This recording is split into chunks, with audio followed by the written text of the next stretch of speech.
नमस्कार दोस्तों। एक बार फिर से आप सभी का स्वागत है क्वालिटी एजुकेशन पर। और जैसा कि हमारा चल रहा था पिछले दो वीडियो, अपना 13 और 14 सितंबर 2021 राजस्थान एसआई के जो जीके जीएस का पेपर था उसका सॉल्यूशन अपन ने किया था। आज हम लोग जो है वो 15 सितंबर का सॉल्यूशन करने वाले हैं। और 15 सितंबर का जो जीके जीएस का पेपर रहा था उसका हम लोग सॉल्यूशन यहाँ पर देखेंगे, बहुत डिटेल से देखने वाले हैं। ये सॉल्यूशन जो है ये आपके आगे आने वाले जो एग्ज़ाम है, चाहे पटवार का हो, चाहे आपका वीडियो का हो या फिर आरएस का हो, उसके अंदर बहुत ज़्यादा इंपॉर्टेंट रोल अदा करेगा। देखिए 15 सितंबर 2021 की बात करें, पहला क्वेश्चन है कि मनुष्य की लाल रक्त कणिकाओं जो कि आपके आरबीसी है का औसत जीवन काल जो है वह कितना होता है। देखिए ये क्वेश्चन बहुत ज़्यादा रिपीट होता रहता है और बहुत ज़्यादा इंपॉर्टेंट है। ये क्वेश्चन अपनी टेस्ट सीरीज से बिल्कुल आया है, कोई दिक्कत नहीं है इसमें। 120 जो है वह दिन होता है आपका औसत जीवन काल होता है किसका, आपके आरबीसी का, जो कि आपके लाल रक्त कणिकाएं हैं। आगे देखिए, निम्नलिखित में से कौन दूध को प्राकृतिक तरीके से, याद रखना है प्राकृतिक तरीके से, दही में परिवर्तित करने के लिए जिम्मेदार होता है। देखिए इनमें से आपको बताना है कि कौन सा वह इस प्रकार की चीज है प्राकृतिक रूप से जो कि दूध को दही के अंदर बदल देती है। देखिए विषाणु आपको दे रखा है, जीवाणु दे रखा है, शैवाल और कवक दे रखा है। आप सभी को पता है कि एक लैक्टोबैसिलस नाम का बैक्टीरिया होता है, उसके द्वारा दूध जो है उसको दही में बदला जाता है। जब यहाँ पर चूंकि प्राकृतिक रूप से लिखा हुआ है, ध्यान देना है, अगर यह होता कि हम मानव के द्वारा बदलने की अगर बात आती तो रेनिन नाम का एक आपके जो है वह रेनिन नाम का आपका प्रोटीन होता है जो कि बदलता है किस चीज़ को, इसको बदलता है आपके दूध को किसके अंदर, दही के अंदर। ठीक है, आगे देखते हैं। निम्नलिखित में से कौन एक जो है वह ग्रीन हाउस गैस जो है वह नहीं है। देखिए मेरे को याद है अपन लोगों ने क्वेश्चन की एक वीडियो किया था इकोलॉजी एंड एनवायरनमेंट, उसके अंदर मैंने बहुत अच्छी तरीके से बताया था। उसके अंदर मैंने आपको ये भी बताया था कि क्योटो प्रोटोकॉल क्या है। Kyoto protocol basically green house गैसों के लिए ही हुआ था। और उसी दौरान मैंने आपको बताया था कि ग्रीन हाउस गैसों के अंदर कौन कौन शामिल है। वहाँ पर मैंने बाकी 3 बताई थी, नाइट्रोजन जो है वो मैंने नहीं बताई थी क्योंकि नाइट्रोजन ग्रीन हाउस गैस में नहीं आती। बाकी मेथेन है, नाइट्रस ऑक्साइड होती है और कार्बन डाइऑक्साइड जो है यह होती है। तो इस प्रकार से आपके इसका सही उत्तर जो है वह 2 नंबर हो जाएगा। फिर देखिए निम्नलिखित में से कौन किसी भौगोलिक क्षेत्र जो है उसकी जैव विविधता के लिए संकट हो सकते हैं। देखिए ये थोड़ा सा क्वेश्चन थोड़ा सा अलग है, बाकी इसमें से अधिकतर चीज़ें मैंने आपको बताई थी। बायोडाइवर्सिटी जैव विविधता के अंदर मैंने बताया था आपको वैश्विक तापन या फिर ग्लोबल वार्मिंग। तो ग्लोबल वार्मिंग अगर बढ़ेगी तो वहाँ पर जो जैव विविधता है वो नष्ट हो जाएगी, तो इस हिसाब से जो है ये संकट हो सकता है जैव विविधता के ऊपर। प्राकृतिक वास जो है उसका विखंडन, बिल्कुल अगर आप लोग जो है जिस प्रकार से जंगलों के अंदर बिल्डिंग बनती जा रही है, जो आपके जंगली जानवर है वह जंगल के खत्म होने की वजह से बेसिकली क्या हो रहे हैं, वह अपने निवास स्थान से क्या हो रहे हैं, विखंडित हो रहे हैं। तो इस हिसाब से यह भी उसको प्रभावित करेगा। उसके बाद आता है विदेशी प्रजातियों का आक्रमण। मान लो कि कोई नई प्रजाति आ जाती है किसी क्षेत्र के अंदर, तो वो वहाँ के जो स्थानीय जीव जंतु है उनको नुकसान पहुँचाती है, तो उस हिसाब से वहाँ की जैव विविधता के ऊपर वो भी खतरा हो सकता है। लेकिन शाकाहार को प्रोत्साहन करना यह कोई वो नहीं होता हो सकता है इसका जैव विविधता का, क्योंकि शाकाहार को प्रोत्साहन करना जो है वो अच्छी बात भी है और इससे कोई जो है वो जैव विविधता को कोई प्रभाव नहीं पड़ने वाला है। तो इस हिसाब से जो है वो 1, 2 एंड 3 यानी कि ABC जो है वो इसके हो सकते हैं। तो ABC जो है वो इसका हो जाएगा, यानी कि सी जो है वह इसका एकदम सही उत्तर हो जाएगा। आगे देखिए क्वेश्चन नंबर 5 हमें बोल रहा है कि चंद्रयान 2 जो है उसके अंदर लैंडर का नाम क्या है। देखिए 14 सितंबर के दिन पेपर आता है और उसके अंदर पूछा जाता है कि अपने चंद्रयान 2 के जो आपका ऑर्बिटर है उसके द्वारा एक क्रेटर या फिर एक प्रकार का गड्ढा खोजा गया, उसका नाम क्या है। तो वहाँ पर साराभाई नाम आता है क्योंकि विक्रम साराभाई के नाम पर वो रहता है, और लैंडर का नाम जो है वह वहाँ पर विक्रम रहता है इस चंद्रयान 2 के अंदर। तो इसका नाम हो जाएगा विक्रम, जो है वह इसका नाम हो जाएगा। ठीक है ना, रोवर का नाम प्रज्ञान था और लैंडर का नाम विक्रम था, तो लैंडर का नाम यहाँ पर पूछा जा रहा है चंद्रयान 2 के लिए, तो वह विक्रम हो जाएगा। आगे देखिए भारतीय कोविड-19 वैक्सीन, भारतीय कोविड-19 वैक्सीन कोविशील्ड और कोवैक्सीन को संग्रहित करने के लिए आवश्यक तापमान कितना है। मेरे को याद है जब अपन लोग करंट की क्लास कर रहे थे तो उसके अंदर मैंने आपको बताया था, बहुत अच्छी तरीके से बताया था कि कोविशील्ड और कोवैक्सीन जो है और आपकी मॉडर्ना या फिर फाइजर की, इनके अंदर क्या क्या समस्या होती है, भारत के अंदर क्यों कोविशील्ड और कोवैक्सीन ही चल रही है। इसका सबसे बड़ा ये रीजन था कि ये सामान्य तापमान के ऊपर रखा जा सकता है, मतलब 27 तो सामान्य होता है लेकिन फिर भी इसको थोड़े से टेम्परेचर की जो है वो आवश्यकता होती है न्यूनतम की, जो अपने जो है भारत के अंदर ग्रामीण क्षेत्र में भी इसको जो है वह यूज में लिया जा सकता है। उस टाइम मैंने स्पेशली बताया था, और मैंने बताया था कि फाइजर वगैरह मॉडर्ना इसको इसलिए नहीं रख सकते कि उनके लिए बहुत ज़्यादा कम तापमान जो है वो चाहिए, -20, 30 तक, 18 तक चाहिए, तो उस स्थिति के अंदर वो नहीं रह सकती। लेकिन कोविशील्ड और कोवैक्सीन जो है इनके लिए 2 से 8 डिग्री जो है वह सेंटीग्रेड के अंदर यह जो है वह रह सकती है। इस हिसाब से भारत के अंदर ये ज़्यादा जो है वह सक्सेस प्राप्त कर रही है। तो देखिए यहाँ पर बुलेट प्रूफ जैकेट है और बुलेट प्रूफ जैकेट बनाने के अंदर सर्वाधिक सामान्यतः प्रयुक्त किए जाने वाले पदार्थ कौन सा है।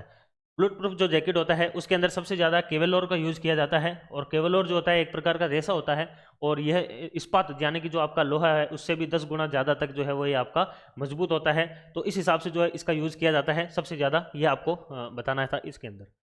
आगे देखिए आकल कास्ट जीवाश्म पार्क, ये कास्ट लिख दिया, बाकी आकलवुड फॉसिल की ही बात कर रहा है। आप सभी को पता है, अपनी ज्योग्राफी की क्लास में बहुत बार मैंने बताया भी था कि जो आपके जैसलमेर जो है जहाँ पर आपका अपना ये क्या नेशनल डेजर्ट पार्क जो स्थित है, उसी नेशनल डेजर्ट पार्क के अंदर जो है वो आपका यह जीवाश्म जो पार्क है यह स्थित है। आगे देखिए प्रतियोगी परीक्षाओं की तैयारी करने में प्रतिभागियों की मदद करने के लिए राजस्थान सरकार ने एक निःशुल्क मोबाइल ऐप की शुरुआत की है और वह मोबाइल ऐप कौन सा है ये आपको बताना था। सक्सेस था, रीडर था, या फिर आपका कॉम एग्जाम था, या फिर दिसारी था। ये काफ़ी चर्चाओं में भी रहा था ऐप, और इस ऐप की जब अपन लोग बात करते हैं तो इसका सही उत्तर कौन सा हो जाएगा, दिसारी ऐप है, जो कि आपके राजस्थान सरकार के द्वारा मेनली जो प्रतियोगी परीक्षा की तैयारी करने वाले विद्यार्थी हैं उनके लिए रखा गया था। तो इसका 4 हो जाएगा एकदम सही। आगे देखिए राजस्थान के किस जिले में बच्चों के लिए पहली कैथ लैब स्थापित की गई थी।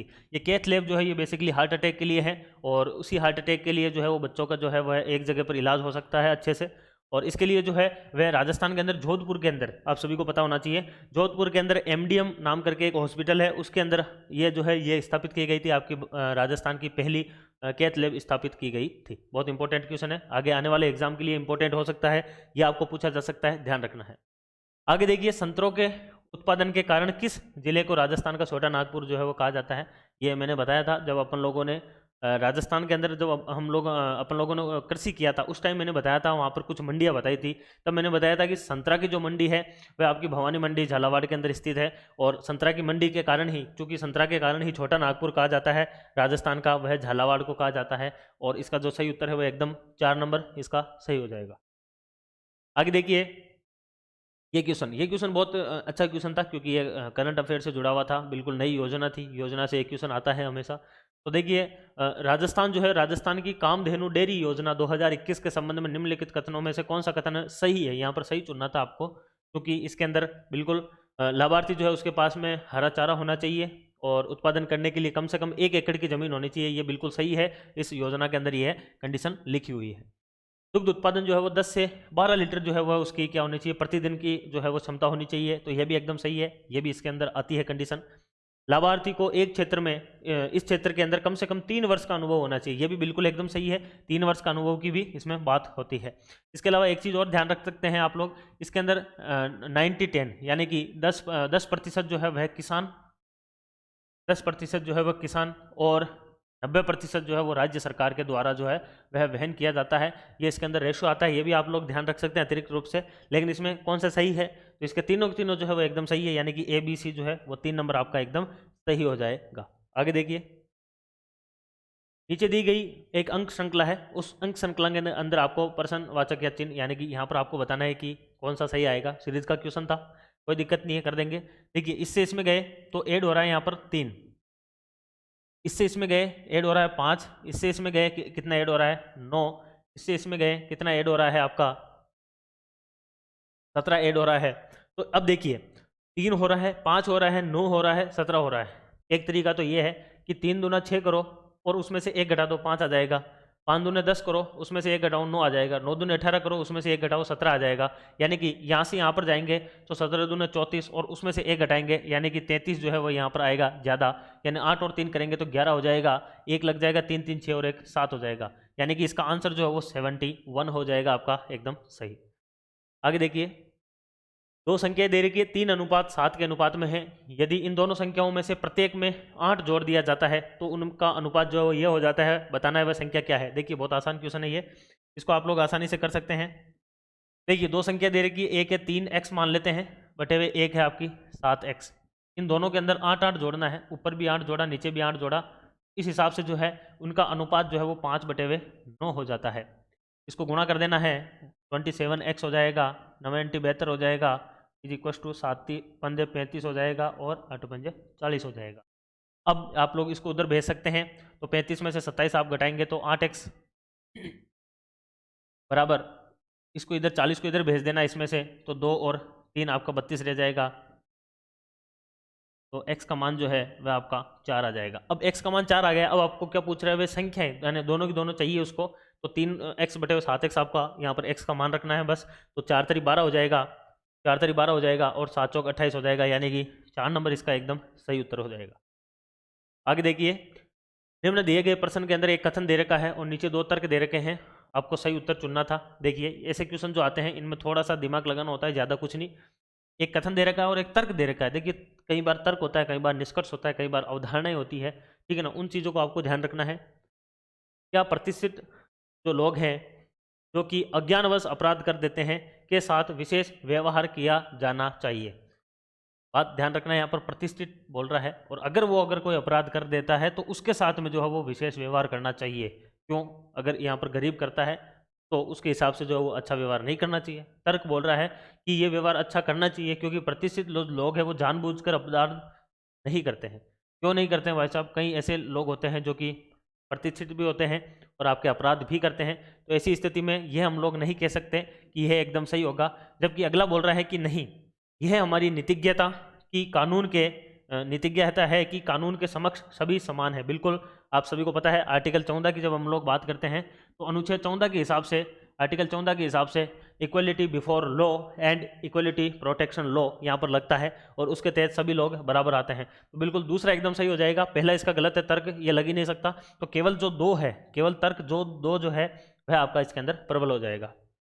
आगे देखिए, एक कूट भाषा के अंदर प्लांट को ये लिखा जा रहा है। देखो इसमें तो बहुत ज़्यादा आसान है, P का Q हो रहा है, L का M हो रहा है, A का B हो रहा है और N का O हो रहा है, T का U हो रहा है, यानी जस्ट आगे वाला आ रहा है। तो T का क्या हो जाएगा? U हो जाएगा, यानी U इन दोनों में ही आ रहा है। O का क्या हो जाएगा? P हो जाएगा। उसके बाद में Y का क्या हो जाएगा? Z हो जाएगा। O का क्या हो जाएगा? P हो जाएगा और T का U हो जाएगा और A का B हो जाएगा, यानी कि इसका एक नंबर जो है वह एकदम सही हो जाएगा। बिल्कुल टोयोटा का आपको ये हो जाएगा। आगे देखिए, आपको एक पाई चार्ट दे रखा है और इसके अंदर ये 1 2 3 4 5 तक ये कंडीशनें दे रखी है, इनके डिग्री कोण दे रखा है और बोल रखा है कि अगर किसी शहर में कुल वयस्क जो है वो टोटल कितने दे रखे हैं? 60,000 दे रखे हैं। तो कितने लोग जो है वो बेरोजगार है? देखिए बेरोजगार यहाँ पर दे रखा है आपको 5 नंबर में, ये रहा 5 नंबर में। इस प्रकार के क्वेश्चन कैसे करने मैंने DTS के अंदर बताया था अच्छी तरीके से कि आपको पहले तो इस डिग्री जो है, इस डिग्री को आपको प्रतिशत में बदलना होगा। तो 360 का 18 डिग्री जो है वह कितना प्रतिशत है, ये आपको यहाँ से निकालना होगा। तो ये इससे कट जाएगा, 18 दूने 36 हो जाएगा और ये 5 आ जाएगा, यानी 5% निकालना है आपको किस चीज़ का? इस 60,000 का। तो अब आपके लिए आसान हो जाएगा कि आपका जो 60,000 है, इस 60,000 का अगर आप लोग 5% निकालने बैठेंगे तो बिल्कुल 6 पंजा की 30, यानी कि 3,000 जो है वह आपका इसमें आंसर हो जाएगा, यानी कि 2 नंबर जो है वह एकदम सही हो जाएगा। आगे देखिए, एक विद्यार्थी को उत्तीर्ण होने के लिए 35% जो है वह अंक प्राप्त करने थे, लेकिन उसने 650 अंक प्राप्त किए और वो 50 अंक से अनुत्तीर्ण हो गया। कहने का मतलब 35% उसको चाहिए थे, उसने 650 प्राप्त किया और 50 से फेल हो गया, यानी कि 700। कहने का मतलब 35% जो है वो 700 के बराबर है, क्योंकि 650 उसने लिए थे, अगर 50 और आ जाते तो 35% उसको मिल जाता। तो इस हिसाब से क्या हो जाएगा? 35 जो है वो किसके बराबर हो जाएगा? 700 के। तो आपको 1% यहाँ से निकाल सकते हैं, वह हो जाएगा 700 बटे हुए 35। और अब यहाँ पर क्या बोल रहा है कि पूर्णांक कितने थे, यानी कि टोटल 100 की बात कर रहा है। तो 100% के लिए आप लोग क्या करेंगे? इसको दोनों साइड 100 से गुणा कर देंगे, ठीक है ना। 100 से गुणा कर देना है तो 35 दूना 70 हो जाएगा और ये आपका 2000 इसका राइट आंसर आ जाएगा। कोई दिक्कत नहीं है इसमें, आसान क्वेश्चन है। आगे देखिए, एक राशि का वार्षिक ब्याज दर के हिसाब से 2 वर्ष का साधारण ब्याज और चक्रवृद्धि ब्याज आपको दे रखा है, मूलधन आपको पूछ रहा है। देखिए एक फॉर्मूला होता है जिसको हम लोग बोलते हैं आपका CI माइनस SI। एक फॉर्मूला होता है CI minus SI is equal to होता है आपका P R/100 की पावर T। ये एक फॉर्मूला होता है, क्योंकि इस फॉर्मूले से मैं P तो निकाल सकता हूँ, CI SI भी मेरे पास में है, T भी मेरे पास में है, क्योंकि 2 वर्ष की बात कर रहा है, लेकिन R नहीं है। लेकिन R वाला जो फॉर्मूला है वह है 200 प्लस R बटे हुए 200 बराबर होता है CI बटे हुए SI के, ठीक है ना। ये एक फॉर्मूला आता है, यहाँ से हम लोग CI SI अपने अगर सेम वर्ष का दिया हुआ रहता है तो आप लोग यहाँ से R निकाल सकते हैं बहुत आसानी से। देखिए 200 प्लस R बटे हो जाएगा आपका 200 बराबर हो जाएगा, CI का मान दे रखा है 954 बटे हुए SI का मान दे रखा है 900। ये 2 जीरो से 2 जीरो कट जाएगा, 9 एकम 9 हो जाएगा और 0 हो जाएगा और 9 छिंग 54 हो जाएगा, यानी कि ये आपका यहाँ से हो जाएगा। इसको उधर गुणा कर दीजिए तो 200 प्लस आर जो है ये बराबर हो जाएगा आपका 2, 1 और 2, यानी 212 के हो जाएगा। आर का मान जो है 200 उधर जाएगा, इस 212 में से घटेगा तो 12% आपके पास में आर आ गया।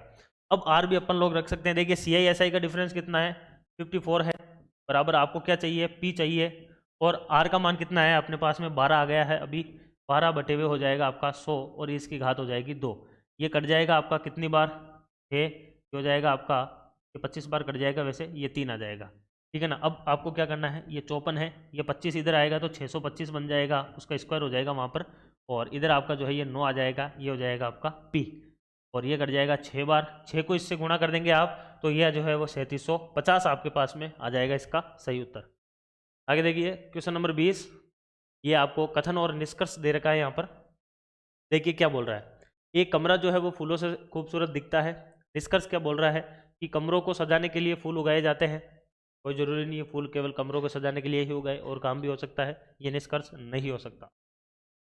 बिना फूलों का कमरा जो है वो बदसूरत दिखता है, बिल्कुल नहीं, ये भी गलत है, क्योंकि बात जरूर है कि एक कमरा फूलों से खूबसूरत दिखता है, फूलों से खूबसूरत दिखता है, कोई ज़रूरी नहीं है फूलों के अलावा भी किसी चीज़ से खूबसूरत दिख सकता है। तो निष्कर्ष ये नहीं हो सकता कि वह बिना फूलों के बदसूरत ही दिखेगा। इस हिसाब से इसका जो सही उत्तर है वह आपका 3 नंबर हो जाएगा।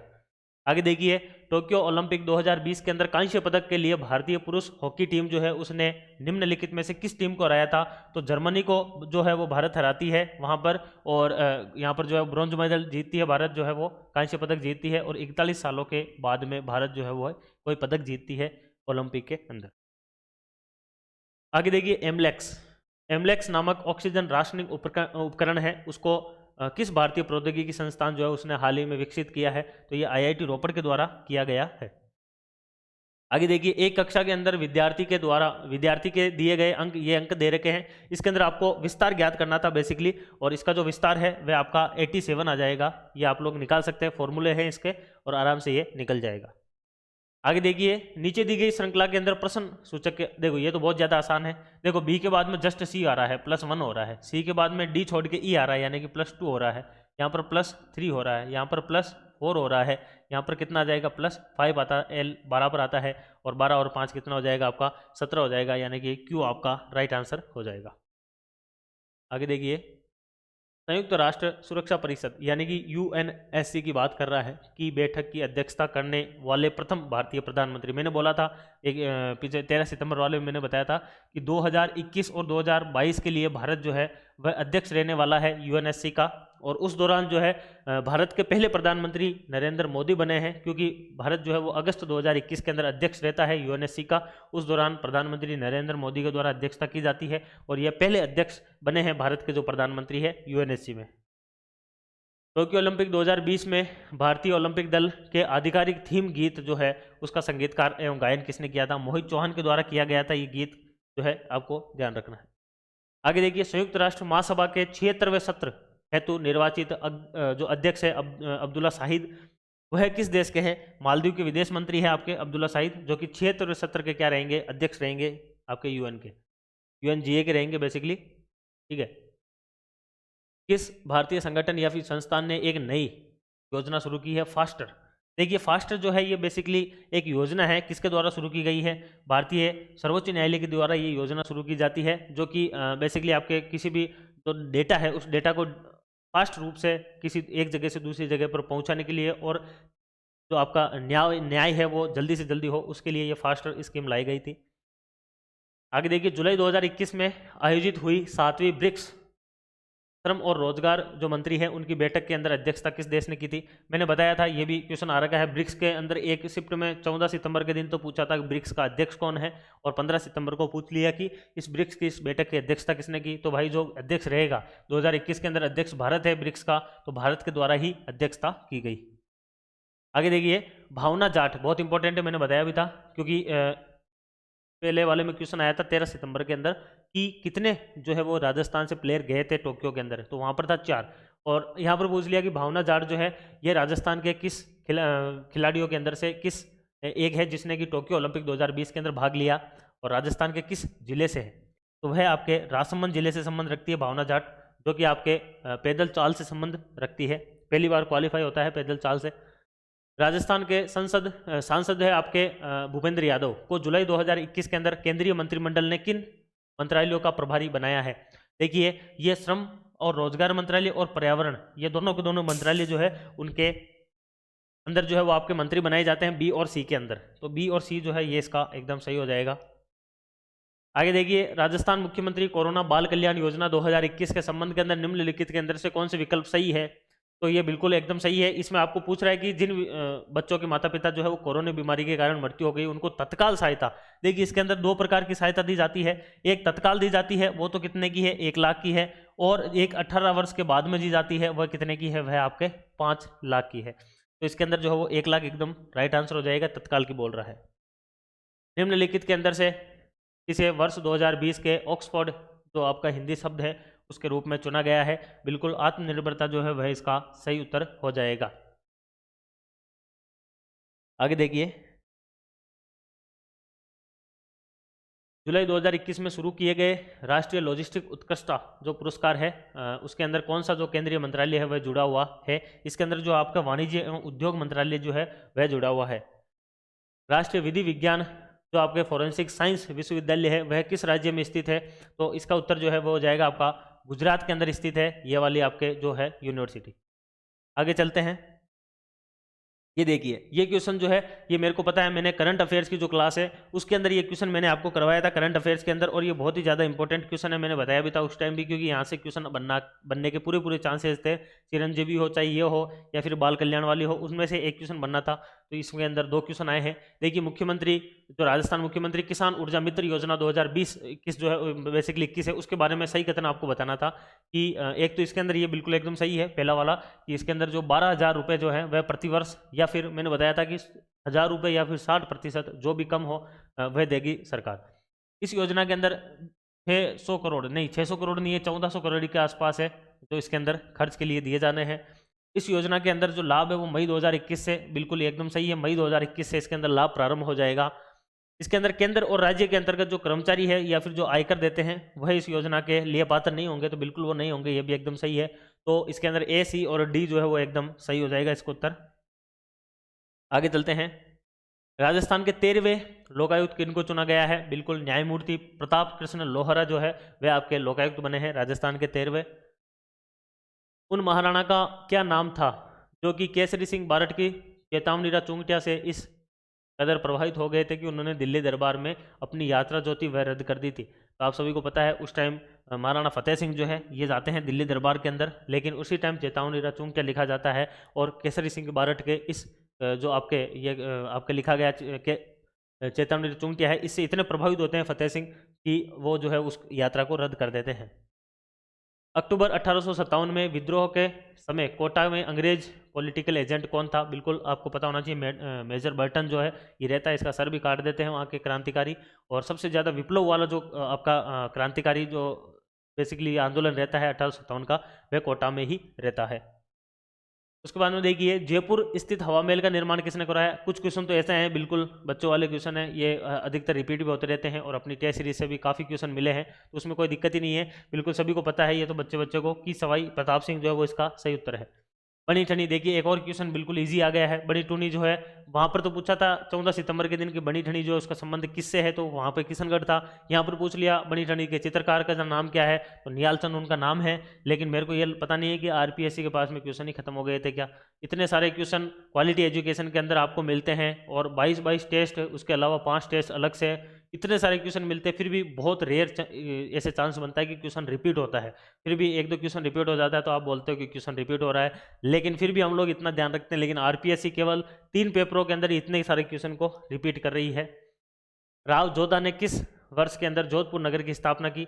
1459 के अंदर यह स्थापना की जाती है राव जोधा के द्वारा। राजस्थान में 1857 की क्रांति जो है वो किस स्थान से प्रारंभ होती है? यह भी बहुत इजी क्वेश्चन है। नसीराबाद से ये शुरू होती है, ये आप सभी को पता है। 6 टोटल छावनियाँ थी, यह भी ध्यान रखना है। आभानेरी लिख रहा है, आभानेरी की जो आपकी हर्षद माता की मंदिर है वो मूल रूप से किसे समर्पित है? भगवान विष्णु जो है उनको यह मंदिर समर्पित है, ये आपको पता होना चाहिए, बहुत ज़्यादा इंपॉर्टेंट मंदिर है ये हर्ष माता का। उसके बाद आता है संत मीराबाई का जन्म स्थान कुड़की वर्तमान में राजस्थान के किस जिले में है? नागौर जिले के अंदर पड़ता है ये। पाली जो है उसके अंदर पड़ता है आपका ये कुड़की जो है, और मेड़ता के अंदर जो है वो इनका पालन पोषण होता है आपके मीराबाई का। ठीक है, आगे चलते हैं। आगे देखिए, पूरा स्थल आहड़। आहड़ से जो आपके प्राप्त प्राचीन अवशेष है वह किससे संबंधित है? आहड़ आप सभी को पता है कि आहड़ जो है वो आपके उदयपुर के अंदर है, बनास नदी के किनारे है, बनासी अलबुल वहां से मिलता है। इस आहड़ सभ्यता जो है यहाँ पर जो है ताम्र पाषाण युग के जो है वह हमें क्या मिलते हैं? अवशेष मिलते हैं। रांगड़ी, देखिए रांगड़ी और निमाड़ी की बात हो रही है। रांगड़ी जो है और निमाड़ी, निमाड़ी बेसिकली जो है ये आपके दक्षिणी राजस्थान में बोली जाती है। रांगड़ी जो है वो दक्षिण पूर्व में बोली जाती है, मालवा वाले क्षेत्र के अंदर। तो ये दोनों की दोनों जो है आपकी बेसिकली ये मालवी जो है आपकी, उस मालवी की उपबोलियां हैं आपके, कौन सी? रांगड़ी और निमाड़ी। आगे देखिए, राजस्थान में निम्नलिखित में से किस स्थान पर तेजाजी की स्मृति जो है उसके अंदर पशु मेला आयोजित करता है? तो पशु मेला वो परबतसर में होता है, आप सभी को पता है। और भाद्र शुक्ल दशमी के दिन जो है वो तेजा दशमी आती है, उस दिन ये मेला बढ़ता है। आगे देखिए, लोक देवता जो आपके गोगा जी है, लोक देवता जो आपके गोगा जी है, गोगा जी की जन्म स्थली कहाँ पर है? तो गोगा जी की जन्म स्थली जो है वो आपकी ददरेवा के अंदर है। ददरेवा जो कि चूरू के अंदर पड़ता है, वहां पर इनकी जन्म स्थली है। आगे चलते हैं। हैदराबाद रियासत जो है उसका भारतीय संघ के अंदर किस माह और किस वर्ष के अंदर विलय हुआ था? देखिए ये क्वेश्चन जो है ये डाउटफुल है, बहुत ज़्यादा डाउटफुल है। इस क्वेश्चन के अंदर चूंकि आंसर जो है वह सितंबर 1948 ये मिलता है सभी जगह, मैंने ढूंढा भी था, लेकिन इसमें ऑप्शन में नहीं है। आप लोग इसके अंदर स्टार लगा लीजिए, हो सकता है ये क्वेश्चन डिलीट हो, और होएगा वैसे तो ये डिलीट ही होने वाला है। आगे चलते हैं। आगे देखिए, मेरियाना जो खाई है वह किस अपने महासागर के अंदर स्थित है? आप सभी को पता है, पश्चिमी जो प्रशांत महासागर है उसके अंदर मेरियाना ट्रेंच है, जो कि विश्व की सबसे गहरी ट्रेंच भी है। ठीक है ना। जैव ऑक्सीजन मांग, देखिए ये क्वेश्चन अपनी क्लास से आ गया बिल्कुल। एनवायरमेंट एंड इकोलॉजी मैंने करवाया था, 1.5 घंटे का वीडियो था, उसके अंदर बहुत सारे क्वेश्चन भिड़े हैं, एक एक दो क्वेश्चन तो हर सेट में आए थे उस वीडियो में से। यहाँ पर पूछा था आपके जैव ऑक्सीजन जो है वो मांग, मैंने बताया था बायोलॉजिकल ऑक्सीजन डिमांड, बीओडी मैंने बताया था।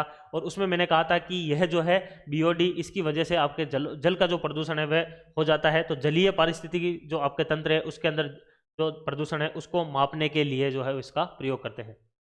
भारत छोड़ो आंदोलन जो है उसके समय किसने करो या मरो का नारा दिया? कुछ क्वेश्चन तो बहुत ज़्यादा आसान थे, महात्मा गांधी के द्वारा ये दिया गया था। भारत सेवक समाज या फिर सर्वेंट ऑफ इंडिया सोसाइटी, ये गोपाल कृष्ण गोखले के द्वारा स्थापित की गई एक संस्था थी आपके सर्वेंट ऑफ इंडिया सोसाइटी। आगे देखिए, विश्व में टंगस्टन का सर्वाधिक उत्पादन कहाँ पर होता है? देखिए विश्व में सर्वाधिक टंगस्टन का उत्पादन जो है वो चीन के अंदर होता है, और अपने राजस्थान के अंदर भी टंगस्टन जो है वो डेगाना के अंदर या फिर पाली में या सिरोही के अंदर होता है, लेकिन विश्व में पूछ रहा था, चीन हो जाएगा। रुद्रप्रयाग जो है वह किस किस के बीच में है? देखिए यहाँ पर बात कर रहा है आपको रुद्रप्रयाग की, कि रुद्रप्रयाग जो है वो किस किस के बीच में है। तो रुद्रप्रयाग जो है वो मंदाकिनी और अलकनंदा, मंदाकिनी और अलकनंदा जो है उनके बीच में, यानी कि ये दोनों जब सम्मिलित होती है, आके मिलती है, तो वहां पर जो है वो आपका रुद्रप्रयाग स्थित है। पूसा सिंधु गंगा, देखिए पूसा ये सिंधु नदी है, ये गंगा नदी है, ये सारी की सारी किसके किस्में हैं? तो पूसा, सिंधु और गंगा जो है ये आपकी गेहूं की किस्में हैं। ये आपको पता होना चाहिए, बहुत ज़्यादा इंपॉर्टेंट क्वेश्चन है, ये कई बार पूछ लेता है आपको। ठीक है ना, तो यहाँ पर भी हो जाएगा। आगे देखिए, जैव विविधता, ये जैव विविधता से एक और क्वेश्चन आया है। जैव विविधता निम्नलिखित में से किन माध्यमों के द्वारा मानव अस्तित्व का आधार बनी है?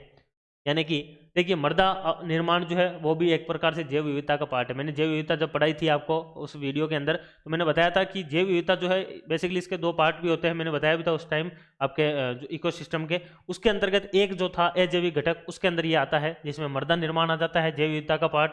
मृदा अपरदन का भी रोकथाम जो है वो जैव विविधता के ही कारण बनता है। अपशिष्ट का पुनर्चक्रण भी होता है और फसलों का परागण भी होता है। इस प्रकार से इसके जो है आपके चारों के चारों जो है वो ABCD, ये आपका 3 नंबर सही हो जाएगा। स्वेज नहर जो है वो निम्नलिखित के अंदर किनको मिलाती है? किस किस को स्वेज नहर मिलाती है? ये क्वेश्चन 13 सितंबर में ये का यही क्वेश्चन था, 15 सितंबर में भी ये का यही क्वेश्चन है। ऑप्शन भी चेंज नहीं किए। अब देख लो RPSC के पास अगर क्वेश्चन खत्म हो गए तो हमसे संपर्क कर सकते हैं वो, लेकिन फिर भी कोई नहीं। ये जो है वो आपके भूमध्य सागर को लाल सागर से जोड़ती है आपके, कौन? ये स्वेज नहर। एवरग्रीन की वजह से ये चर्चाओं में रही थी, मैंने उस टाइम भी बताया था। ग्रीन मफलर किससे संबंधित है? ग्रीन मफलर जो है ये आपके ध्वनि प्रदूषण से, यानी कि जहाँ पर ध्वनि प्रदूषण ज़्यादा हो रहा है उन सड़कों के साइडों के अंदर पेड़ लगा दिए जाएंगे, यही आपके जो है ग्रीन मफलर स्कीम है। राजस्थान में 56 का मैदान जो है वो किस नदी के बेसिन में स्थित है। छप्पन का मैदान आप सभी को पता है, मैंने बताया भी था जब अपन लोगों ने राजस्थान की ज्योग्राफी की थी, वहाँ पर मैंने बताया था कि माही नदी जो है वहाँ पर आपके छप्पन का मैदान है। माही के अंदर छप्पन जो है ग्रामों या फिर छप्पन जो है वो आपके नालों का समूह है, उसकी वजह से उसको छप्पन का मैदान कहते हैं। देखिए एक तरफ आपको यूरेनियम के केंद्र दे रखे हैं, एक तरफ आपको राज्य दे रखा है। अगर आप लोग इसमें जानते हैं तो देमिया जो आपके देमिया सियात है ये आपके मेघालय के अंदर पड़ता है। इसके बाद में रोहिली जो है वो आपके राजस्थान के अंदर है। अगर आप इसमें से एक को भी मिला लेते, ए आपका 3 से हो रहा था तो आंसर वैसे भी यहीं पे ही मिल रहा था आपका, लेकिन फिर भी आप लोग जो है वे इसके अंदर मिला सकते हैं अगर मिलाना चाहे तो। बाकी इसके अंदर आप लोग जो है ये मिला लेना। बाकी देमिया ताश जो है ये आपके मेघालय के अंदर काफ़ी चर्चाओं में रहती है। एक तरफ आपको बाल ये दे रखे हैं अपने एल्यूमिनियम और एक तरफ है उनकी स्थिति। देखिए बाल को जो है ये आपके कहाँ पर है, आपके कोरबा के अंदर है। ए जो है वो आपका किससे है, 2 से है। यहाँ से आप लोगों को आंसर मिल जाएगा। उसके बाद में हिंडाल्को आ जाता है। हिंडाल्को जो है ये आपके कहाँ पर है, रेणुकूट के अंदर है, यानी कि बी जो है वो आपका 4 से हो जाएगा, यानी कि ए जो है वह आपका इसके अंदर एकदम सही उत्तर हो जाएगा। और ए यहाँ पर जो है बाकी आप लोग मिलाना चाहे तो मिला सकते हैं, बाकी इसके अंदर हो जाएगा। सी जो है वो 1 से हो जाएगा, आपका हीराकुंड के अंदर आएगा, आपका हिंडाल्को इसको बोला जाता है। और नालको जो है वो आपका कोरापुट या कोरपुट के अंदर हो जाएगा। आगे देखिए संरक्षित क्षेत्र दे रखे एक तरफ और एक तरफ आपको डिस्ट्रिक्ट दे रखा है। यहाँ से आपको पता करना था। बीड़ जो है वो झुंझुनू में होता है स्थित, और गुड्डा विश्नोई जो जोधपुर में है, रोटू जो है वो नागौर में है, लेकिन उम्मेदगंज जो है यह आपका जोधपुर में, अजमेर में नहीं है, ये आपका इसका गलत हो जाएगा। 2001 से लेकर 2011 के दशक में राजस्थान के किस जिले की जनसंख्या वृद्धि दर न्यूनतम रही है? गंजू पाबू, गंजू पाबू, गंजू पाबू मैंने रटवाया था बहुत अच्छे से ज्योग्राफी क्लास में। बिल्कुल गंजू पाबू से गंगानगर जो है वो सबसे कम हो जाएगा। उसके बाद में 9 दिसंबर 1946 को पहली बैठक से भारत की संविधान सभा जो है वो कितने समय तक अस्तित्व में रहती है? 2 वर्ष 11 माह 18 दिन तक जो है ये अस्तित्व में रहती है, आप सभी को पता है। उसके बाद में देखिए चंबल नदी पर बने हुए बांधों के अंदर से कौन से बांध राजस्थान में स्थित है? ये क्वेश्चन भी मैंने करवाया था आपको राजस्थान ज्योग्राफी क्लास के अंदर। मैंने बताया था कि जो आपकी माही नदी अपने जो चंबल नदी है इसके ऊपर 3 बांध जो है, कोटा बैराज, इसके अलावा आपका जवाहर सागर बांध और राणा प्रताप सागर बांध, ये सारे तीनों जो है वो राजस्थान में है। जबकि गांधी सागर जो है वह आपके मध्य प्रदेश के अंदर स्थित है, इसलिए इसका ए, सी और डी, ए, सी और जो है डी आपका ये एकदम सही हो जाएगा। राजस्थान में किस शहर को ग्रेनाइट सिटी कहा जाता है? यह भी मैंने बताया था ज्योग्राफी क्लास के अंदर कि जालोर के अंदर सर्वाधिक ग्रेनाइट होता है और ग्रेनाइट की सिटी जो है वो जालोर को ही कहा जाता है। भारत के संविधान के उपबंध के अनुसार उच्चतम न्यायालय को संघ सूची के विषय में निम्नलिखित में से किसके संबंध के अंदर, यानी कि किसके संबंध के अंदर अतिरिक्त अधिकारिता और शक्तियां होगी? जो कि कहने का मतलब ये हो गया, मैंने उस टाइम बताया भी था, डीटीएस में एक क्वेश्चन आया था कि संसद जो होती है ना वह आपके उच्च न्यायालय या फिर उच्चतम न्यायालय जो है उसकी क्षेत्राधिकार को संसद के द्वारा बढ़ाया जा सकता है। तो संसद जो है वो जिस विधि से इसको बढ़ाएगी वह यहाँ पर हो जाएगा, ठीक है ना। आगे देखिए अनुच्छेद 40 की बात हो रही है। अनुच्छेद 40 के अंदर जो ग्राम पंचायतों की बात होती है, राज्य के अंदर ग्राम पंचायतों की बात, उसके स्थापना जो है उस संगठन के लिए कदम उठाए और उनको ऐसी शक्तियां और प्राधिकार प्रदान करेगा जो कि उन्हें योग्य बनाने के लिए आवश्यक हो। आप सभी को पता है आर्टिकल 40 के अंदर पंचायतें दे रखी है और वो बेसिकली स्वायत्तता के लिए है, ताकि जो आपका लोकतंत्र है उसका विकेंद्रीकरण हो सके। तो यह आपका हो जाएगा स्वायत्त शासन की इकाइयां जो है उन इकाइयों में कार्य करने के लिए। आगे देखिए भारत के संविधान में संवर्ती सूची जो कहाँ से ली गई? ये भी बहुत आसान क्वेश्चन है, कोई इतना टफ क्वेश्चन नहीं है। ऑस्ट्रेलिया जो है यहाँ से आपके संवर्ती सूची जो है वह ली गई है। निम्न में से किस वाद में उच्चतम न्यायालय ने ये आपके संविधान के मूल ढांचे का, ये क्वेश्चन जो है नरेंद्र सर की क्लास से बिल्कुल एकदम एज इट इज आया है, इसमें कोई ज़्यादा वो है ही नहीं। तो आप सभी को पता है केशवानंद भारती जो वाद है, अभी इनका निधन भी हुआ था केशवानंद भारती का, इस वजह से यहाँ से क्वेश्चन पूछ लिया है, बाकी आपको पता होना चाहिए। आगे देखिए राजस्थान पंचायती राज व्यवस्था जो है उस प्रणाली के अंदर जो है वो क्या है? तो अपने को पता है ग्राम पंचायत होती है, उसके बाद में खंड होता है, उसके बाद में जिला होता है, ठीक है ना। इस प्रकार से आपका ये स्तर होता है इसमें। तो 2 नंबर जो है वो इसका सही हो जाएगा। उसके बाद देखिए राष्ट्रीय मानवाधिकार आयोग, मैंने आपको बताया था राष्ट्रीय मानवाधिकार आयोग जो है वो हर स्तर में आएगा, क्योंकि ये 2019 के अंदर इसका जो है वो संशोधन हुआ था, इस वजह से सूचना आयोग और मानवाधिकार आयोग जो है वो चर्चाओं में रहा था। यहाँ से क्वेश्चन भी बने थे। देखिए ये क्या बोल रहा है, मानवाधिकार आयोग जो है उसके बारे में आपको सही कथन बताने हैं कि पीड़ित जो है व्यक्ति की याचिका प्राप्त होने पर ही जो है वह आपके मानवाधिकारों के हनन की शिकायत पर जांच कर सकता है, स्वतः नहीं कर सकता है। यह बिल्कुल क्या है, इसका गलत कथन है ये। क्यों? क्योंकि वह स्वतः क्यों नहीं करेगा? मानवाधिकार आयोग जो होता है ये स्वतः भी संज्ञान लेता है, और अगर किसी पीड़ित के साथ में अगर उसके मानवाधिकारों का हनन हो रहा है तो ये वहाँ पर जो है स्वतः संज्ञान लेकर उसकी जांच करता है। ये बिल्कुल इसका गलत हो जाएगा, स्वतः नहीं करना। मानवाधिकार के हनन का कोई मामला अगर किसी अदालत में लंबित है तो उसके अंदर यह हस्तक्षेप नहीं करता। बिल्कुल, अगर किसी न्यायालय के अंदर अगर कोई मानवाधिकार का मामला अगर लंबित है तो उस स्थिति के अंदर जो है वो मानवाधिकार आयोग जो है वो उसके अंदर हस्तक्षेप नहीं करता। तो केवल बी जो है वह इसका एकदम सही आंसर हो जाएगा। आगे देखिए, निम्नलिखित के अंदर से कौन सा समूह जो है वो भारत के संविधान में उल्लेखित मूल कर्तव्यों के तहत प्राकृतिक पर्यावरण के अंतर्गत आता है।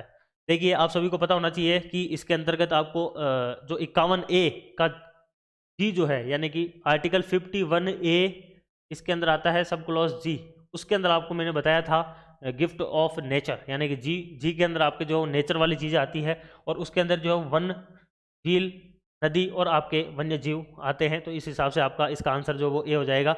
बाकी देखो, इन सब में पर्वत आ रहा था तो पर्वत वैसे ही कट जाता। निम्नलिखित के अंदर से किसका कार्यकाल जो है भारत सरकार में मंत्री के रूप में सर्वाधिक अवधि के लिए रहा है? बिल्कुल, जगजीवन राम जो है आपके, उनका नाम जो है सर्वाधिक कार्यकाल था। हाल ही में राजस्थान सरकार ने महिला भ्रूण हत्याओं को रोकने के लिए मुखबिर योजना, आप सभी को पता होना चाहिए, मुखबिर एक योजना थी, इन्फॉर्मेशन स्कीम थी। वैसे मतलब कि जो अगर कोई बता देगा कोई गलत काम हो रहा है, कोई कर की चोरी कर रहा है या फिर कोई भी किसी भी प्रकार का आपका जो है वो गैरकानूनी काम कर रहा है, अगर कोई उसको बताएगा तो उसको उसके अंदर धनराशि दी जाएगी। उसी धनराशि के तहत, उसी प्रोत्साहन राशि के तहत जो पहले आपके दी जाने वाली इसके अंदर राशि हुआ करती थी 2.5 लाख, जो कि इसमें आपके दी जाती थी PCPNDT के अंदर, ये उसी की बात हो रही है। ये देखिए, महिला भ्रूण हत्या, ये महिला भ्रूण हत्या बेसिकली PCPNDT जो आपका एक एक्ट आता है 1994 का, उसके तहत ये योजना जो है उसके अंदर 2.5 लाख से 3 लाख रुपए जो है वो मुखबिर योजना के लिए कर दिए गए हैं। आगे देखिए, राष्ट्रीय विकास परिषद NDC की बात हो रही है, उसके विषय के अंदर निम्नलिखित में से कौन से कथन जो है वो सही है? ये बहुत इंपॉर्टेंट क्वेश्चन है और ये ऐसा क्वेश्चन बहुत कम देखने को मिलता है। इसकी अध्यक्षता जो है वो PM के द्वारा की जाती है। बिल्कुल एकदम सही है, प्रधानमंत्री इसकी अध्यक्षता करता है और इसमें जो है वो संघीय मंत्रिमंडल जो है उसके सदस्य, सभी राज्यों के मुख्यमंत्री और केंद्र शासित प्रदेशों के प्रशासक शामिल होते हैं। यह भी बिल्कुल एकदम सही है। और इसमें नीति आयोग के सदस्य शामिल होते हैं, यह भी एकदम सही है, बिल्कुल नीति आयोग के सदस्य होते हैं इसमें। और स्वतंत्र प्रभार वाले राज्य मंत्री जो है वो इसके विचार विमर्श में कार्यवाही में आमंत्रित किए जाते हैं। बिल्कुल नहीं, इनका कोई लेना देना नहीं है। केवल A, B और C जो है वो इसका एकदम सही हो जाएगा, ये इसका एकदम राइट आंसर है। आगे देखिए, निम्नलिखित के अंदर से कौन जो है वो राज्य विधानसभा के साधारण निर्वाचन की अधिसूचना जारी करता है? देखिए, राजस्थान की जो विधानसभा या फिर किसी भी राज्य की विधानसभा जो है उसके चुनाव कौन करवाता है? तो केंद्र का जो आपका चुनाव आयोग है वह करवाता है, और अगर वो चुनाव करवाएगा तो फिर तो उसकी अधिसूचना है वो भी वही जारी करेगा। राजस्थान राज्य मानवाधिकार आयोग का अध्यक्ष किसे नियुक्त किया जा सकता है? ये क्वेश्चन मैं आज ही आपको बोल रहा हूँ, ये या तो डिलीट हो जाएगा, ठीक है ना, या तो डिलीट हो जाएगा या तो RPSC डिलीट कर देगी। अगर RPSC इसको डिलीट नहीं करती है, अगर इस क्वेश्चन को अगर RPSC डिलीट नहीं करती है तो इस क्वेश्चन के अंदर चूंकि पहले क्या हुआ करता था, पहले आपका मुख्य न्यायाधीश हुआ करता था, यानी कि किसी भी उच्च न्यायालय का मुख्य न्यायाधीश जो है वह अध्यक्ष बन सकता था मानवाधिकार आयोग का। लेकिन अब क्या हो गया है कि इसके अंदर 2019 के अंदर एक संशोधन होता है और 2019 के संशोधन के बाद में इसमें अब उच्च न्यायालय का एक न्यायाधीश जो है वह भी क्या बन सकता है, वह भी आपका अब राजस्थान के मानवाधिकार आयोग का अध्यक्ष बन सकता है। इस हिसाब से इसका दोनों ही आंसर जो है वो राइट हो रहे हैं। RPSC इसमें जो मानेगी वो मेरे हिसाब से 101% यही मानेगी, क्योंकि RPSC अभी भी ओल्ड वर्जन के ऊपर चल रही है, उनको पता नहीं है 2019 के अंदर संशोधन हो गया है, इस हिसाब से ये मानेगी। लेकिन फिर भी इसको हाईकोर्ट में ले जाकर अगर डिलीट करवाना चाहे तो ये डिलीट हो सकता है। RPSC इसको ये मानेगी, बाकी एक क्वेश्चन डिलीट होगा। मेरे हिसाब से 101% ये डिलीट होगा। आगे देखते हैं। आगे देखिए, राजस्थान लोकायुक्त के संबंध के अंदर निम्नलिखित के अंदर से कौन सा जो कथन है वह एकदम सही है? राजस्थान के मुख्यमंत्री लोकायुक्त के क्षेत्राधिकार के बाहर रहते हैं, बिल्कुल एकदम यह यहाँ पर एकदम सही है। मुख्यमंत्री उसमें नहीं आता है, मंत्री सारे के सारे आते हैं, मुख्यमंत्री नहीं आता है। महालेखाकार राजस्थान के जो लोकायुक्त है वह इसके क्षेत्राधिकार से बाहर है, बिल्कुल यह भी एकदम सही है, महालेखाकार नहीं आते हैं। राजस्थान की विधानसभा के जो सचिवालय के अधिकारी वगैरह है, कर्मचारी, वो भी इससे बाहर है, ये भी एकदम सही है, वो भी नहीं आते हैं। यानी कि तीनों के तीनों जो है वो नहीं आते हैं, यानी कि ABC जो 3 है ये तीनों के तीनों हो जाएगा। आगे देखिए, निम्नलिखित के अंदर से किन जिलों में पुलिस कमिश्नरेट की व्यवस्था है? बिल्कुल A हो जाएगा इसका, यानी जयपुर और जोधपुर के अंदर कमिश्नर वाली व्यवस्था स्थित। 2020-21 के बजट के अनुमानों के अनुसार यूरिया अनुदान, यहाँ पर बात हो रही है किसकी? यूरिया अनुदान की बात हो रही है, और यूरिया अनुदान के अंदर जो है वह आपका 0.48 लाख करोड़ जो है इसके अंदर आवंटन दिया गया है। ये ऐसे क्वेश्चन जो है मैंने आपको बताया था कि जो 100% होता है उस 100 के अंदर से 20% क्वेश्चन ऐसे होते हैं जो आप छोड़ सकते हैं, उसके अंदर इस क्वेश्चन को ले सकते हैं आप लोग, क्योंकि काफ़ी ज़्यादा इसके अंदर क्लोज में भी दे रखा है। देखिए पॉइंट 41 48 थोड़ा बहुत पास पास का, कोई नहीं, फिर भी इसका जो राइट आंसर है वो पॉइंट 48 लाख करोड़ हो जाएगा। आगे देखिए, transparent taxation honouring the honest का प्लेटफॉर्म कब शुरू किया गया था? ये क्वेश्चन भी बहुत ज़्यादा इंपॉर्टेंट है। इस क्वेश्चन का मतलब कि जो अपने मोदी जी है उनके द्वारा अगस्त 2020 के अंदर मोदी जी के द्वारा जो है वह यह शुरू किया जाता है आपका ट्रांसपेरेंट टैक्सेशन। मुख्यमंत्री राजश्री जो आपकी योजना है, मुख्यमंत्री राजश्री योजना जो है वह आरंभ की गई थी। ये बेसिकली मेनली जो है वो महिलाओं के सशक्तिकरण और आपके लैंगिक समानता जो है उनको बढ़ाने के लिए जो है वो राजश्री योजना शुरू की गई थी। दीनदयाल अंत्योदय योजना जो है वो राष्ट्रीय ग्रामीण आजीविका मिशन का उद्देश्य क्या है? ये मेनली जो है वो गरीब, आपके जो गरीब जो है उन गरीबों के सतत सामुदायिक संसाधनों के विकास के माध्यम से ग्रामीण जो गरीबी है बेसिकली उसके उन्मूलन के लिए अंत्योदय योजना लाई गई है। अंत्योदय का मतलब ही यही होता है अंत के उदय, यानी जो अंतिम व्यक्ति है उसका भी क्या होना चाहिए, लाभ होना चाहिए। मानव विकास सूचकांक जो है, उस मानव विकास सूचकांक 2019 में भारत की जो सकल राष्ट्रीय आय है, यानी कि जो प्रति व्यक्ति आय है, कहने का मतलब पर कैपिटा इनकम, हम लोग जब पढ़ते हैं तो उस पर कैपिटा इनकम के अंदर यहाँ पर भारत की बात हो रही है बेसिकली, और भारत की जो पर कैपिटा इनकम है वह इसके अंदर है आपके 4 नंबर जो ऑप्शन है आपका $6,681 है, वह इसकी हो जाएगी प्रति व्यक्ति आय। आयुष्मान भारत महात्मा गांधी राजस्थान स्वास्थ्य बीमा योजना के तहत MOU किन किन के मध्य हो रखा है? ये योजना कई बार पूछी है, दोनों शिफ्टों में पूछी गई थी, 15 के अंदर इसमें पूछी गई थी। तो इसमें बिल्कुल राजस्थान का जो स्टेट हेल्थ इंश्योरेंस जो एजेंसी है वह, और उसके साथ में न्यू इंडिया इंश्योरेंस जो आपकी कंपनी लिमिटेड है, इन दोनों ने मिलकर जो है वह इसके अंदर MOU किया है। उसके बाद माता मुद्रास्फीति और बेरोजगारी जो है उसका सह अस्तित्व क्या कहलाता है? देखिए ये स्टैगफ्लेशन कहलाता है। थोड़ा सा इसके अंदर अच्छी वाली जो है सारे के सारे शिफ्ट के अंदर ही अच्छी वाली इंडिया इकोनॉमी देखने को मिली थी, और वहाँ से इंडिया इकोनॉमिक्स के अच्छे अच्छे क्वेश्चन आए थे। उसके अंदर फिर भी आपको ध्यान रखना है कि मुद्रास्फीति और जो बेरोजगारी है इनका जो सह अस्तित्व है वह आपका स्टैगफ्लेशन कहलाता है, क्योंकि RS और आगे आने वाले आपके RS के एग्जाम के अंदर वापस आपको इंडिया इकोनॉमिक्स पढ़नी पड़ेगी, क्वेश्चन रिपीट हो सकते हैं। अग्रिम अनुमानों के अनुसार वर्ष 2020-21 में स्थिर कीमतों पर शुद्ध राज्य घरेलू उत्पाद अनुमानित कितना है? देखिए ये यहाँ पर किसकी बात कर रहा है, NGSDP की बात कर रहा है, और ये NGSDP मैंने आपको बहुत अच्छी तरीके से याद भी करवाया था, मैंने बताया था यहाँ से क्वेश्चन 101% आएगा। और राजस्थान की आर्थिक समीक्षा से हर शिफ्ट के अंदर 4 से 5 क्वेश्चन मिले हैं, जो मैं आपको पहले भी बोलता था, और वो यहाँ से मिले हैं। तो देखिए शुद्ध की बात कर रहा है, 5.70 लाख करोड़ जो है वह आपके स्थिर कीमतों की बात कर रहा है शायद यहाँ पर, हाँ स्थिर कीमतों की बात कर रहा है, स्थिर के ऊपर 5.70 लाख करोड़ हो जाएगा।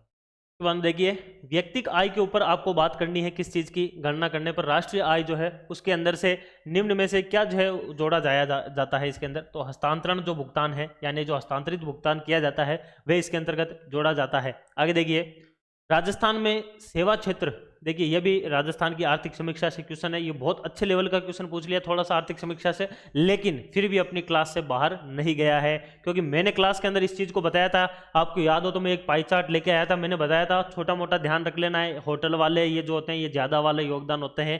तो यहाँ पर राजस्थान का जो आपका सेवा क्षेत्र है, उस सेवा क्षेत्र के अंदर निम्नलिखित के अंदर से किस उप क्षेत्र में वर्तमान में कीमतों के ऊपर जो है वो 2020-21 में सकल राज्य मूल्य वर्धन में सबसे अधिक हिस्सेदारी है? तो ये आपके व्यापार, होटल और रेस्टोरेंट जो है उसका सबसे ज़्यादा है। ये अपनी क्लास में मैंने बहुत अच्छे से बताया था, लेकिन मैंने ये भी कहा था रटना नहीं है, लेकिन ध्यान रखना है सबसे ज़्यादा व्यापार जो है, होटल और रेस्टोरेंट वगैरह है, इनका योगदान है सेवा के क्षेत्र के अंदर। उसके बाद में देखिए आर्थिक समीक्षा 2020-21 के अनुसार वर्ष 2015-16 में राजस्थान में कृषि जोतों का आकार कितना है? 2.73 हेक्टेयर। रटा के मैं पागल हो गया था, अगर आपने याद किया है तो बिल्कुल आपका गलत हुआ ही नहीं होगा। तीसरा क्वेश्चन है आर्थिक समीक्षा से, मैंने बताया था पहले 3.07 हुआ करता था, और नई वाली जो आपकी कृषि जो है आपकी नीति, उसके कृषि वाली जो रिपोर्ट है उसके अंदर 2015-16 में यह है 2.73 हेक्टेयर जो है वो आपका हो जाता है। ठीक है ना, इसका आंसर जो है वो 2 हो जाएगा। निम्नलिखित के अंदर से कौन से जिले जो है वो पेट्रोलियम उत्पाद करने वाले बीकानेर और नागौर बेसिन के अंदर आते हैं? देखिए बीकानेर नागौर बेसिन के अंदर बीकानेर खुद आता है, इसके अलावा आपका नागौर आ जाता है, चूरू आ जाता है, श्री गंगानगर है और हनुमानगढ़ है। ये जो डिस्ट्रिक्ट है यह आते हैं इसके अंतर्गत। तो बीकानेर, नागौर, श्री गंगानगर, हनुमानगढ़ और चूरू जो है वह इसका एकदम सही उत्तर हो जाएगा। उसके बाद में देखिए केंद्रीय बैंक मंदी या अपस्फीति जो है उसके अंतराल को दूर करने के लिए इस्तेमाल की जाने वाली विस्तारवादी मौद्रिक नीति जो है उसका प्रयोग करता है। तो इसके अंतर्गत जो है वह कौन सी का प्रयोग करता है वो, तो वह करता है आपका जो आपके खुले बाजार होते हैं, उन खुले बाजारों के अंदर सरकारी जो प्रतिभूतियां है उनकी खरीद करता है, सरकारी प्रतिभूतियों को खरीदता है। और उसको खरीदने की वजह से क्या हो जाता है कि जो सरकार जो आपके ये बैंक होता है उसके अंदर जो है वह आपके यहाँ पर विस्तारवादी मौद्रिक नीति का प्रयोग होता है। एक विद्युत फ्यूज जो तार है उसकी क्या विशेषता है? देखिए, एक विद्युत फ्यूज जो तार है वो इस प्रकार से होना चाहिए कि अगर उसमें से उच्च जो है वो विद्युत धारा प्रवाहित होती है तो वह गर्म होकर जो है वो टूट जाए, यानी कि गलनांक जो है वो उसका निम्न होना चाहिए, लेकिन उसका प्रतिरोध जो है वो उच्च होना चाहिए। तो निम्न गलनांक एवं उच्च विशिष्ट प्रतिरोध उसका होना चाहिए। सर्वाधिक सामान्य रूप से काम में आने वाला अर्धचालक कौन सा है? तो सिलिकॉन जो है यह सामान्य रूप से काम में आता है। आप सभी को पता है नेज अर्धचालक जो है वो सिलिकॉन और जर्मेनियम नाम के जो है वो दो प्रकार के आपके अर्धचालकों से जो है इनसे बनाए जाते हैं। उसके बाद देखिए, रक्षा अनुसंधान एवं विकास संगठन जो है आपका उसके द्वारा विकसित की गई आपके प्रतिविकिरण प्रेक्षपात्र एंटी रेडिएशन मिसाइल। ये एंटी रेडिएशन मिसाइल की बात कर रहा है। ये एंटी रेडिएशन मिसाइल जो है ये आपकी रुद्रम-1 है, ये इंपॉर्टेंट है, याद रखना है। ये अपनी करंट अफेयर्स की जो 99 वाली टेस्ट सीरीज थी उसके अंदर से ये क्वेश्चन आ रखा है, बहुत अच्छे से आपको याद भी होगा और बहुत इंपॉर्टेंट क्वेश्चन है ये। निम्नलिखित के अंदर से कौन सा जो है वह एक प्रत्यक्ष कर का उदाहरण नहीं है? देखिए, आयकर जो होता है ना ये प्रत्यक्ष लगता है, संपत्ति कर प्रत्यक्ष है, निगम कर प्रत्यक्ष है, जीएसटी जो है यह एक प्रकार का अप्रत्यक्ष कर है, यह ध्यान रखना है।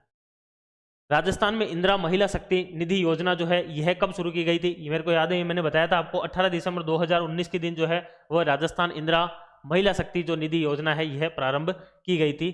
तो इस हिसाब से ये आपके हो गए टोटल 100 क्वेश्चन हो गए।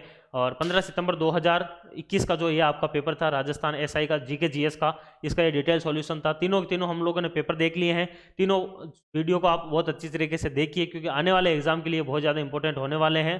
और आप सभी को अग्रिम बधाइयाँ जिनका एसआई का जो है सेफ स्कोर हो रहा है। अच्छे से आपको तैयारी करनी है फिजिकल की, और जो आपका इंटरव्यू है उसकी टेंशन नहीं लेनी है। आगे आने वाले टाइम में ऑफलाइन और ऑनलाइन इंटरव्यू की भी व्यवस्था होगी। क्वालिटी एजुकेशन के साथ जुड़े रहिए बस, और आपका सिलेक्शन जो है वो है श्योर हो जाएगा। आगे आने वाले समय के लिए पटवार की भी बहुत अच्छी तरीके से तैयारी कीजिए, उसमें भी अपना सिलेक्शन जो है उसको सिक्योर कीजिए। थैंक यू, आज के लिए इतना ही।